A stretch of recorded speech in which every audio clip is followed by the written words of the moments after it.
আসসালামু আলাইকুম। আজ 15ই জুলাই 2026 বুধবার। শুরু করছি চেঞ্জ টিভি প্রতিদিনের গল্প অনুষ্ঠান। দর্শক, আপনাদের সঙ্গে রয়েছি আমি জাহিরুল ইসলাম টুটুল। শুরুতেই সংবাদ শিরোনাম। হাসিনাকে নিয়ে মুখ খুলল ভারত।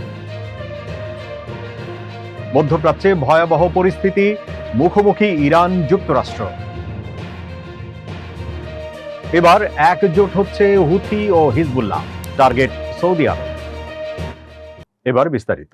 ছাত্র জনতার গণ অভ্যুত্থানে ক্ষমতাচ্যুত দেশ ছেড়ে পালিয়ে ভারতে আশ্রয় নেওয়া স্বৈরাচারী শেখ হাসিনার দেশে ফেরার ঘোষণা এবং তার প্রত্যর্পণ নিয়ে অবশেষে মুখ খুলেছে ভারতের পররাষ্ট্র মন্ত্রণালয়।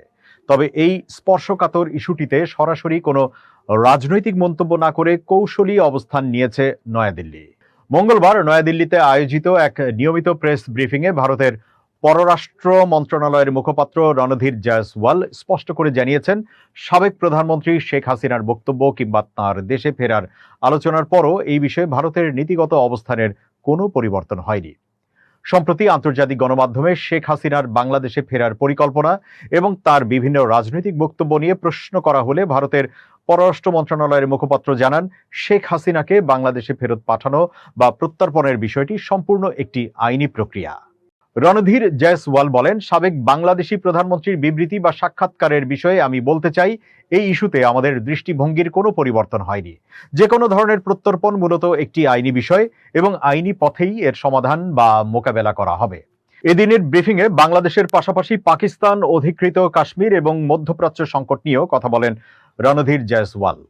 পাকিস্তান অধিকৃত কাশ্মীরে চলমান তীব্র গণবিক্ষোভ প্রসঙ্গে ভারতকে বলতে শোনা যায়, এটি পাকিস্তানের কয়েক দশকের শোষণ ও মৌলিক অধিকার হরণের ফল। সেখানকার জনগণের উপর পুলিশি বর্বরতার নিন্দা জানিয়ে আন্তর্জাতিক সম্প্রদায়কে পাকিস্তানের বিরুদ্ধে ব্যবস্থা নেওয়ার আহ্বান জানায় নয়াদিল্লি। জনপ্রতি ৯৮,০০০ টাকায় হজযাত্রী পরিবহনের প্রস্তাব দিয়েছে ইউএস বাংলা এয়ারলাইন্স। সরকারের অনুমোদন পেলে ২০২৭ সালের হজযাত্রীদের পরিবহন করতে চায় তারা। সবশেষ ২০২৬ সালের হজযাত্রীদের জনপ্রতি বিমান ভাড়া ছিল ১,৫৪,৮৩০ টাকা। হজ প্যাকেজের একটি বড় অংশ বিমান ভাড়ায় খরচ হয়।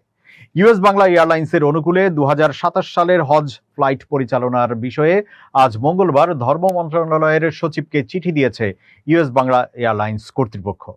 ইউএস বাংলা এয়ারলাইন্সের চিঠি পেয়েছেন জানিয়ে ধর্ম বিষয়ক মন্ত্রণালয়ের সচিব মুন্সি আলাউদ্দিন আল আজাদ বলেছেন, হজের বিমান ভাড়া কমানোর দর কষাকষির আলোচনার জন্য এটি প্লাস পয়েন্ট হয়েছে। বিষয়টি নিয়ে আলোচনা করবেন তারা।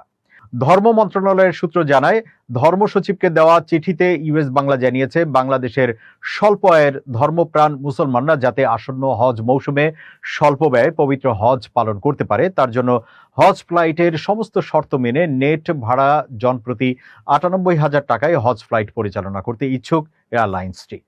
বিমান বাংলাদেশ এয়ারলাইন্সের সঙ্গে সৌদি আরবের সরকারি বিমান সংস্থা সৌদিয়া এয়ারলাইন্স ও বেসরকারি বিমান সংস্থা ফাইন্যান্স এয়ারলাইন্স হজ মৌসুমে প্রতি বছর বাংলাদেশ থেকে হজ যাত্রী পরিবহন করে আসছে।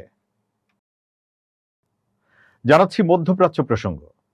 দীর্ঘ ২৩ বছর উপস্থিতির পর আগামী সেপ্টেম্বরের শেষ নাগাদ মার্কিন সামরিক বাহিনী ইরাক ত্যাগ করবে।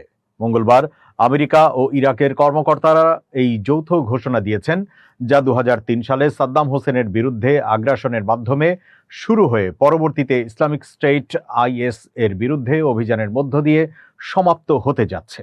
এ খবর দিয়েছে বার্তা সংস্থা অ্যাসোসিয়েটেড প্রেস। হোয়াইট হাউসে ইরাকের প্রধানমন্ত্রী আলী আল জাইদির পাশে দাঁড়িয়ে মার্কিন প্রেসিডেন্ট ডোনাল্ড ট্রাম্প বলেন, আমরা মনে করি না যে সেখানে আমাদের আর সামরিক বাহিনীর প্রয়োজন আছে। মার্কিন তেল কোম্পানিগুলোর সাথে ইরাকের ক্রমবর্ধমান সম্পর্কের কথা উল্লেখ করে তিনি বলেন, আমাদের সম্পর্কটি এখন এক বিশাল অংশীদারিত্বের রূপ নিয়েছে, যেখানে সামরিক বাহিনীর আর প্রয়োজন নেই। ইরাকি প্রধানমন্ত্রী তবে মার্কিন কোম্পানিগুলো ইরাকের ভেতরেই থাকবে। যুক্তরাষ্ট্র এখন আইএস এর বিরুদ্ধে লড়াইয়ের দায়িত্ব প্রশিক্ষণপ্রাপ্ত ইরাকি সেনাদের উপর হস্তান্তর করছে। ২০০৩ সালের মার্চ মাসে যুক্তরাষ্ট্র ইরাকে এক ব্যাপক বিমান হামলার মাধ্যমে আক্রমণ শুরু করেছিল। এরপর বাগদাদে মার্কিন পদাতিক সেনা প্রবেশ করে এই আক্রমণটি মূলত সাদ্দাম হোসেনের কাছে গণবিধ্বংসী অস্ত্র লুকিয়ে রাখার ভুয়া দাবির উপর ভিত্তি করে চালানো হয়েছিল, যার কোনো অস্তিত্ব পরবর্তীতে আর পাওয়া যায়নি। 2007 সালে ইরাকে বিদ্রোহ দমনের চরম পর্যায়ে মার্কিন সেনার সংখ্যা বেড়ে 1,70,000-এ পৌঁছেছিল। ওবামা প্রশাসন ধাপে ধাপে সেনা প্রত্যাহারের আলোচনা সম্পন্ন করার পর 2011 সালের ডিসেম্বরে সর্বশেষ যুদ্ধকালীন মার্কিন সেনারা ইরাক ত্যাগ করে। 2014 সালে ইসলামিক স্টেটের উত্থান এবং ইরাক ও সিরিয়ার বিশাল এলাকা তাদের দখলে চলে যাওয়ার পর ইরাক সরকারের আমন্ত্রণে মার্কিন ও সহযোগী দেশের বাহিনী পুনরায় দেশটিতে ফিরে আসে। তাদের মূল লক্ষ্য ছিল ভেঙে পড়া পুলিশ ও সামরিক ইউনিটগুলোকে পুনর্গঠন ও নতুন করে প্রশিক্ষণ দেয়া। আইএস তাদের নিয়ন্ত্রিত অঞ্চল হারানোর পর 2021 সালে জোটের সামরিক অভিযান শেষ হয়। তবে প্রশিক্ষণ ও যৌথ অভিযানের জন্য যুক্তরাষ্ট্র প্রায় 2,500 সেনা ইরাকে রেখেছিল। ইরানের দক্ষিণাঞ্চলে মার্কিন সামরিক বাহিনী সাম্প্রতিক বিমান হামলায় নতুন করে 30 জনেরও বেশি বেসামরিক নাগরিক নিহত হয়েছেন বলে সরকারিভাবে নিশ্চিত করা হয়েছে। এর পাশাপাশি মার্কিন বাহিনীর এই ধারাবাহিক হামলায় দেশ জুড়ে 260 জনের বেশি মানুষ মারাত্মকভাবে আহত হয়েছেন বলে ইরানের স্বাস্থ্য মন্ত্রণালয় জানিয়েছে। বুধবার 15 জুলাই পারস্য উপসাগরে চলমান যুদ্ধ পরিস্থিতির মধ্যে তেহরানের প্রশাসনিক ও চিকিৎসা বিষয়ক শীর্ষ কর্মকর্তাদের সামাজিক যোগাযোগ মাধ্যমে দেওয়া বিবৃতি থেকে এই খবর জানিয়েছে গার্ডিয়ান। ইরান সরকারের মুখপাত্র ফাতেমেহ মোহাজেরানি সামাজিক যোগাযোগ মাধ্যম এক্সে দেওয়া এক বার্তায় জানান যে দেশের দক্ষিণ অংশে চালানো সাম্প্রতিক আক্রমণগুলোতে 30 জনেরও বেশি সাধারণ নাগরিক প্রাণ হারিয়েছেন। শোক সন্তপ্ত পরিবারের প্রতি গভীর সমবেদনা ও সহমর্মিতা প্রকাশ করে তিনি বলেন যে সরকার তার সমস্ত শক্তি দিয়ে বিপন্ন জনগণের পাশে থাকবে। তিনি আবেগঘন কণ্ঠে আরো উল্লেখ করেন যে ইরানের দক্ষিণ অঞ্চল হলো এই ভূখণ্ডের স্পন্দন এবং এটি এই দেশের আত্মা। এদিকে ইরানের স্বাস্থ্য মন্ত্রণালয়ের পক্ষ থেকে জানানো হয়েছে যে মার্কিন বাহিনীর এই সাম্প্রতিক যুদ্ধকালীন আগ্রাসনে এ পর্যন্ত 260 জনেরও বেশি ইরানি নাগরিক বিভিন্নভাবে জখম ও আহত হয়ে হাসপাতালে চিকিৎসাধীন রয়েছেন। মন্ত্রণালয়ের জনসংযোগ বিভাগের প্রধান হোসেন কেরমানপুর তার এক্স হ্যান্ডেলে দেওয়া এক পোস্টে ক্ষয়ক্ষতির বিবরণ দিয়ে জানান যে এই আহত ও চিকিৎসাধীন ব্যক্তিদের মধ্যে অন্তত 6 জন অবুঝ শিশুও রয়েছে, যাদের অবস্থা বেশ আশঙ্কাজনক। ইয়েমেনের রাজধানী সানার আন্তর্জাতিক বিমানবন্দরে সাম্প্রতিক বিমান হামলার পর সৌদি আরবের বিরুদ্ধে কঠোর হুঁশিয়ারি দিয়েছে হুথি আন্দোলন। গোষ্ঠীটির জ্যেষ্ঠ নেতা মোহাম্মদ আল বুখাইতি বলেছেন, সৌদি আরব যদি হামলা অব্যাহত রাখে তবে তারা দেশটিতে কার্যত অবরুদ্ধ করার পদক্ষেপ নিতে পারে। তার এই বক্তব্য মধ্যপ্রাচ্যে নতুন করে উত্তেজনা ছড়িয়ে দিয়েছে এবং ইয়েমেনে আবারও পূর্ণাঙ্গ সংঘাতের আশঙ্কা তৈরি করেছে। আল জাজিরাকে দেওয়া সাক্ষাৎকারে আল বুখাইতি বলেন, সানা বিমানবন্দরে হামলার মাধ্যমে ইয়েমেনের বেসামরিক বিমান চলাচলে বাধা সৃষ্টি করা হয়েছে। এর জবাবে সৌদি আরবের বিমানবন্দর ও কৌশলগত স্থাপনাগুলোকে লক্ষ্যবস্তু করার অধিকার তাদের রয়েছে বলেও দাবি করেন তিনি। হুথি নেতা আরো বলেন, তাদের ওপর সামরিক চাপ অব্যাহত থাকলে কেবল ইয়েমেন নয়, পুরো অঞ্চলের নিরাপত্তা পরিস্থিতি আরো জটিল হয়ে উঠবে। তিনি অভিযোগ করেন, সৌদি আরবের পদক্ষেপ শান্তি প্রচেষ্টাকে বাধাগ্রস্ত করছে এবং চলমান উত্তেজনা আরো বাড়িয়ে দিচ্ছে। সাম্প্রতিক হামলার দায় নিয়ে ইয়েমেনের আন্তর্জাতিক স্বীকৃতিপ্রাপ্ত সরকার ও হুথিদের মধ্যে পাল্টাপাল্টি বক্তব্য এসেছে। এই ঘটনাকে কেন্দ্র করে কয়েক বছর ধরে চলা তুলনামূলক শান্ত পরিস্থিতি আবারও নড়বড়ে হয়ে পড়েছে বলে আশঙ্কা করছেন বিশ্লেষকরা। হুথিরা আরো ইঙ্গিত দিয়েছে, প্রয়োজন হলে তারা লোহিত সাগর ও বাব আল মান্দের প্রণালীতে নিজেদের কৌশলগত অবস্থান ব্যবহার করতে পারে। বিশ্বের অন্যতম গুরুত্বপূর্ণ এই নৌপথে নতুন করে অস্থিরতা দেখা দিলে আন্তর্জাতিক বাণিজ্য ও জ্বালানি সরবরাহেও প্রভাব পড়তে পারে বলে সতর্ক করেছেন পর্যবেক্ষকরা। যুক্তরাষ্ট্র ও ইরানের মধ্যে চলমান উত্তেজনার মধ্যেই ইরানের প্রতি পূর্ণ সমর্থনের ঘোষণা দিয়েছে ইরাক ভিত্তিক সশস্ত্র গোষ্ঠী কাতাইব হিজবুল্লাহ। সংগঠনটি সতর্ক করে বলেছে, যুক্তরাষ্ট্র যদি ইরানের বিরুদ্ধে সামরিক অভিযান শুরু করে তবে তারা ইরানের পাশে থেকে প্রতিরোধ গড়ে তুলবে। এক বিবৃতিতে কাতাইব হিজবুল্লাহর মহাসচিব আবু হুসাইন আল হামিদাভি বলেন, যুক্তরাষ্ট্র ইরানের বিরুদ্ধে যুদ্ধ শুরু করলে তাদের গোষ্ঠী ইরানি জনগণের পাশে থাকবে। তিনি দাবি করেন, এমন পরিস্থিতিতে যুক্তরাষ্ট্রকে বড় ধরনের মূল্য দিতে হবে এবং সংঘাত সহজ হবে না। আল হামিদাভি আরো বলেন, বর্তমান পরিস্থিতি অঞ্চল জুড়ে সত্য ও মিথ্যার শক্তির মধ্যে নতুন সংঘাতের সূচনা করেছে। তার ভাষায়, এই সংঘাতের নেতৃত্ব দিচ্ছে যুক্তরাষ্ট্র এবং যে কোনো পরিস্থিতিতেই কাতাইব হিজবুল্লাহ ইরান ও তার জনগণের পাশে থাকবে। 2009 সালে কাতাইব হিজবুল্লাহকে সন্ত্রাসী সংগঠন হিসেবে তালিকাভুক্ত করে যুক্তরাষ্ট্র। ইরান ঘনিষ্ঠ এই সশস্ত্র গোষ্ঠী ইরাকের অন্যতম প্রভাবশালী মিলিশিয়া হিসেবে পরিচিত। এর আগেই যুক্তরাষ্ট্র অভিযোগ করেছিল ইরানের অভ্যন্তরীণ বিক্ষোভ দমন এবং আঞ্চলিক তৎপরতায় তেহরান লেবাননের হিজবুল্লাহ ও ইরাকের বিভিন্ন সশস্ত্র গোষ্ঠীর সহযোগিতা নিচ্ছে।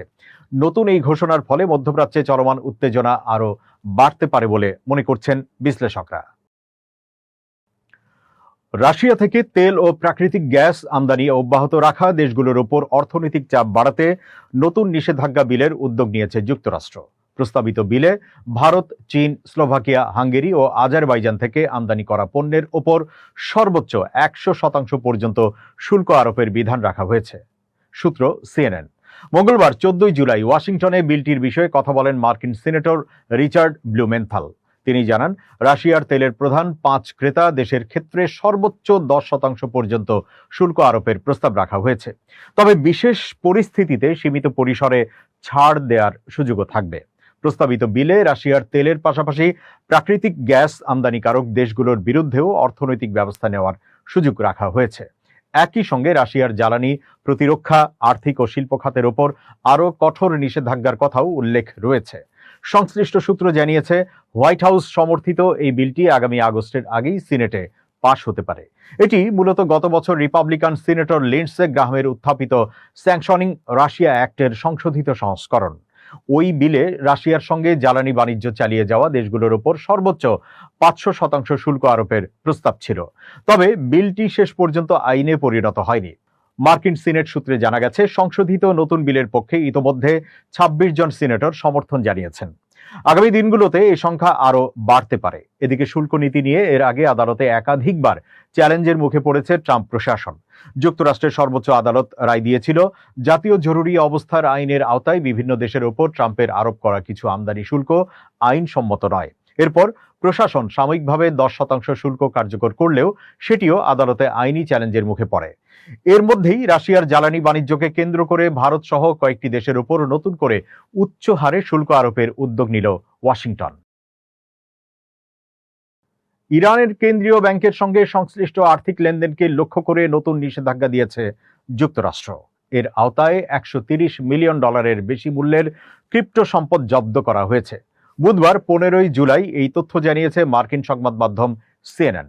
প্রতিবেদনে বলা হয়, যুক্তরাষ্ট্র ইরান সমঝোতা ভেঙে যাওয়ার পর ট্রাম্প প্রশাসন তেহরানের বিরুদ্ধে নিষেধাজ্ঞা ও সামরিক চাপ আরও বাড়িয়েছে। এরই অংশ হিসেবে মঙ্গলবার ইরানের কেন্দ্রীয় ব্যাংকের সঙ্গে যুক্ত বলে দাবি করা একাধিক ডিজিটাল ওয়ালেটের ওপর নিষেধাজ্ঞা আরোপ করে মার্কিন অর্থ মন্ত্রণালয়।